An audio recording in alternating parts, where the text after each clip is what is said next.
Bismillahirrahmanirrahim. Ya baik, assalamualaikum teman-teman. Kembali lagi bersama gua Widi di HD. Jadi apa kabar kalian semua? Apakah kalian baik-baik aja? Gua harap kalian baik-baik aja ya, biar selalu bisa menjalankan aktivitas seperti sedia kala. Nah, pada video kali ini gua bakal bikin tentang Yamaha R25. Itu motor yang cocok banget atau motor yang pas buat pemula yang baru upgrade 250 cc ya teman-teman. Kenapa gua bikin konten ini? Karena ternyata masih banyak dari kalian yang memang banyak yang komen, gua pengen banget punya Yamaha R25 bang gitu. Ada yang lagi rencana bulan depan atau beberapa bulan lagi ke depan atau berapa tahun lagi gua pengen Yamaha R25, pengen beli, lagi nabung. Ya pokoknya buat kalian yang punya rencana apapun itu, capailah ya teman-teman, kerja keraslah untuk mendapatkannya, dan jangan lupa untuk optimis, ikhtiar, dan tawakal teman-teman. Karena sebagaimanapun kita berusaha, itu emang udah tanggung jawab kita harus berusaha ya. Tapi kita harus tawakal, yaitu serahkan hasilnya, keputusannya kepada Allah Subhanahu wa Ta'ala. Karena mungkin aja apa yang kita rencanakan itu, sebaik-baik kita berencana, ya pastinya rencana Allah atau rencana Tuhan kita pasti jauh lebih baik. Bisa aja kita pengennya beli Yamaha R25, tapi di kemudian hari tahu-tahu kebelinya JTEK 25 ya kan.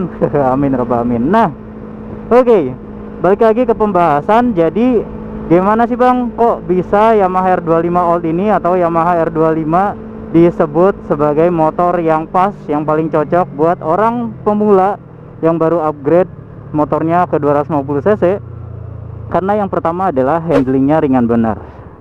Walaupun bobotnya itu 168 kilo kalau gak salah ya, itu ada di pertengahan antara Ninja dan CBR 250 RR beratnya, tapi secara feeling Yamaha R25 lebih ringan dibandingkan Ninja FI Old ataupun FI New.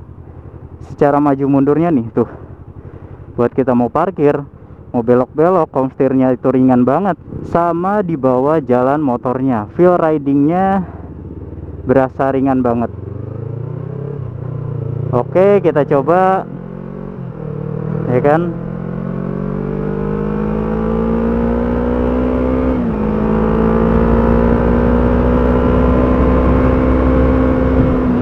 Untuk menikung juga enak banget teman-teman tuh, ya kan. Untuk gaspol lebih oke lagi sih. Bismillahirrahmanirrahim. Nah, bahkan lagi gaspol lepas juga ringan banget teman-teman. Beda sama Ninja, itu berat banget dikarenakan kokpitnya yang kokoh ya. Bukan kokpit sih, kaki-kaki menurut gua lebih kokoh, jadi lebih keras juga kokpitnya, berasa feel ridingnya itu berat teman-teman. Sedangkan untuk CBR 250 RR oke-oke aja sih, ringannya nggak terlalu ringan kayak R25 dan nggak terlalu berat juga. Dari Ninja feel riding gua seperti itu, tapi di data atau di kertas ya, R25 ini di tengah-tengah, sedangkan CBR paling berat. Tapi beda lagi kalau kalian ngomongin JTEK 25R, itu yang 4 silinder, otomatis kan mesinnya, dimensi mesin itu lebih gede teman-teman, jadi pasti lebih berat. Selanjutnya, karena feel ridingnya yang ringan, nah motor ini juga sebetulnya kalau misalnya standar nggak terlalu pegel, nggak bikin terlalu pegel. Karena apa? Tegak banget, tegak sekali sih menurut gue ya. Ditambah gini, kakinya bener-bener tegak. Lu pernah nyobain Vixen? Pernah nyobain motor naked? Nah, posisi kakinya tuh seperti itu teman-teman. Jadi kenapa Yamaha R25 ini cocok banget buat user pemula? Karena seperti itu, feel ridingnya nggak beda jauh sama motor naked. Itu yang menjadikan motor ini nggak terlalu pegel. Kecuali kalau misalnya kalian udah terbiasa dengan motor R25 nya, nantinya kalian mau pasang racer footstep atau underboot yang tinggi ataupun stang race ya kan, ditambah dipasang di underyoke, mau kalian sebungkuk apapun, sesporty apapun, itu bebas, terserah kalian. Tapi yang jelas motor Yamaha R25 ini kalau misalnya standar, friendly user sekali, Dimana tadi yang pertama ringan banget, yang kedua nggak bikin pegel gitu. Nah, terus selanjutnya dari segi tenaga ini Yamaha R25 itu langkahnya lebih panjang. Itu sebetulnya menjadikan Yamaha R25 enak buat stop and go ya, atau kata lain torsinya lebih kerasa, tapi nggak terlalu ngagetin dan nggak terlalu bikin user baru itu kaget. Karena kalau misalnya kita gas seperti ini, dia nggak endut-endutan guys. Wait, sorry bre, nggak endut-endutan. Kalau Ninja tuh kerasa banget kan kalau misalnya dia mau berhenti, langsamnya ataupun suara idlenya tuh jadi kayak gini, wow, kayak gitu. Lucu banget anjir. Atau gimana ya, kayak timing kuda lah, kayak ngegas motor ya. Sedangkan untuk CBR 250 RR itu tergantung mode, tapi menurut gua di mode biasa itu, mode tengah ya, lupa gua mode apa namanya, itu tetap kerasa endut-endutannya kalau misal kalian bawa pelan. Alhasil nggak begitu cocok buat user pemula yang baru upgrade 250 cc gitu. Nah, untuk JTEC 25R juga sama aja, feelnya sama-sama kayak Ninja FI New atau Old yang 2 silinder. Tenaganya basically hampir sama, cuman bedanya ada di bawah. Tarikan bawahnya kayak Suzuki Bandit 250 cc. Suaranya melengking. Kalau Bandit kan masih adem ya, itu melengking banget. Tapi kalau kalian mau jalan dapatnya di angka 5.000-an lah, 5.000 4.000 rpm. Sedangkan kalau misalnya 2 silinder kan ya stop and go nya enak banget. Kalau JTEC 25R stop and go berasa susah bre di bawah gitu, apalagi macet-macetan ya, kurang enak aja feelnya. Nah gitu, jadi untuk tenaga friendly user sekali, nggak terlalu ngagetin ya, dan enak banget dibawa cornering tuh. Wow, udah gitu si baby ini lagi enak banget ya bannya. Tekanannya gua nggak tahu berapa karena ini udah kempes loh. Terakhir gua pompa itu 2932, ini pasti udah turun nih. Ini setelan race nih harusnya, cuman ya enak sih. Jadi nanti aja kalau misalnya udah kerasa berat banget baru gua pompa motornya. Yuk, mau auto blipper? Anjay, enak banget ya. Nah, selanjutnya itu kan dari segi motornya. Kita selanjutnya ke perawatan. Untuk perawatan motor ini juga nggak bikin terlalu kaget ya. Karena apa? Karena memang Yamaha bikin motor Yamaha R25 ini low cost istilahnya, kayak LCGC. Kalau di mobil itu LCGC ya. Jadi dengan biaya yang minim dan harganya juga otomatis minim. Tapi ya kita harus terima kualitas apa yang diberikan Yamaha kepada kita. Entah itu spare part di body, spare part di mesin, atau di seal-seal dan sebagainya gitu teman-teman. Nah, kenapa gua bilang ini cocok banget buat pemula di segi perawatan? Karena yang pertama, harga spare partnya itu jauh lebih murah teman-teman. Kalau misalnya perawatan di oli, ya kalian sebetulnya itu gimana kalian ya, kalian mau pasang oli moto ya otomatis kalian dapat harga yang tinggi buat oli aja. Tapi kalau kalian nyari yang agak murah gitu, ya otomatis kalian bisa menghemat budget untuk si perawatan oli kalian. Wow,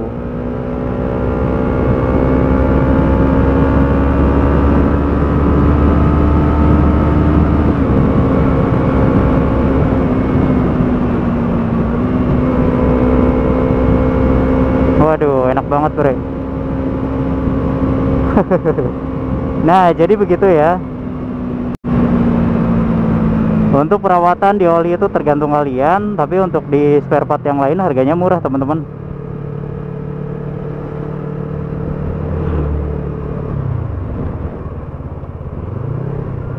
Masih sini, Pak. Pak. Mau masuknya lewat pintu keluar. Lucu anjir, kaget gua. Nah, jadi untuk spare part di body itu jauh lebih murah ketimbang Ninja yang berkali-kali lipat harganya. Dan juga CBR 250 RR yaitu dari Honda. Sebetulnya gini ya, Yamaha R25 itu enaknya gini, bodinya spare partnya itu gampang dicari teman-teman. Kalau misalnya nggak ada pun kita bisa inden ataupun beli via Shopee, ya paling lama seminggu atau 1 bulan dan ada gitu. Udah gitu murah harganya. Sedangkan kalau untuk Ninja, spare partnya ada, harganya berkali-kali lipat teman-teman. Nah, kalau untuk Honda CBR 250RR ini ngeribetin juga sih usernya. Jadi kayak gini, kalau untuk CBR 250RR itu spare partnya kadang ada kadang nggak ada. Kalau nggak ada, indennya lama, dan itu juga kadang susah. Udah inden lama-lama nggak nyampe barangnya. Yang terpenting harganya lebih mahal dari R25 dan gak terlalu mahal dari Ninja sih. Jadi ada di tengah-tengah ya, cuman susah nyari barangnya. Ditambah lagi ada beberapa spare part yang dari mesin, contohnya misalnya harus cuman ganti satu spare part aja, tapi Honda itu ngejualnya satu set. Ya begitulah susahnya untuk merawat Honda CBR 250RR teman-teman. Ditambah lagi satu masalah kelistrikan yang mungkin memang ada di setiap motor ya. Untuk di R25 ya kalian harus siap-siap dengan kelistrikan.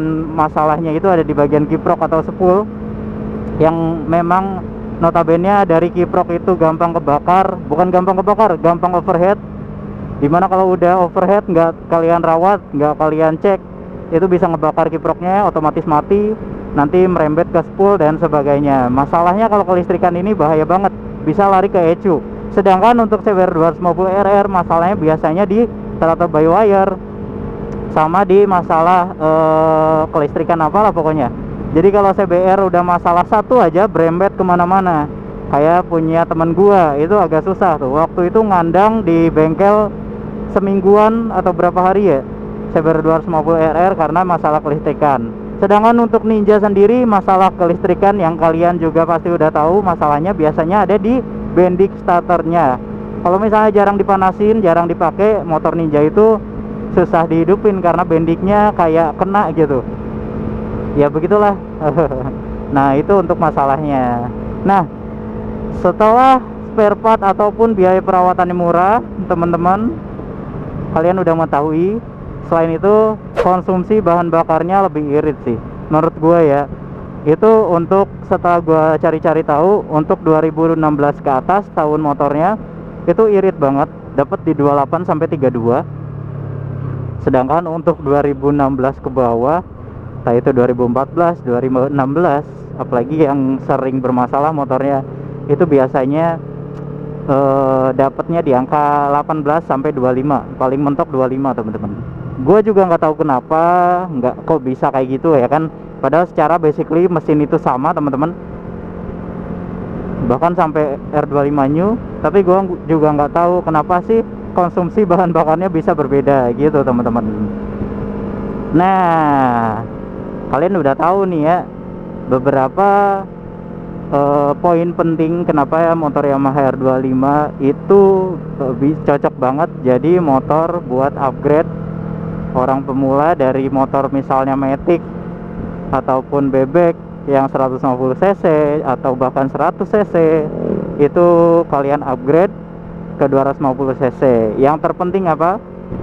Saran dari gua, kalau suatu waktu kalian udah dapetin motornya, yang pertama ingat, kalian jangan langsung kebut-kebutan. Kalian harus pahami betul, adaptasi dulu dengan motornya, pahami karakteristik remnya, tenaganya, bagaimana caranya kalian itu parkir, bagaimana caranya berhenti, bagaimana putar balik dan belok. Pokoknya biasakan diri kalian dulu 1 bulan. Bahkan 1 bulan juga ada yang cukup, ada yang belum ya. Jadi menurut gua ya kalian harus lama-lamain sebisa mungkin, adaptasi dulu dengan motornya, biar kalian gak mencelakakan diri kalian sendiri dan orang lain gitu teman-teman. Ya pokoknya apapun yang kalian harapkan semoga segera terwujudkan ya, dan semoga senantiasa kita diberikan kesehatan oleh Allah Subhanahu wa taala serta kelancaran rezeki dan selalu dipermudah segala urusan ya. Amin ya rabbal alamin. Mungkin sebetulnya gitu aja untuk video gua kali ini. Like jika kalian suka dengan video ini dan dislike jika kalian gak suka. Terima kasih banyak buat yang udah nonton. Salam dari gua Widi DHD, pamit undur diri. Sekali lagi thanks and God bless you. Barakallahu fikum. Wassalamualaikum warahmatullahi wabarakatuh. Bye bye. See you on the next video.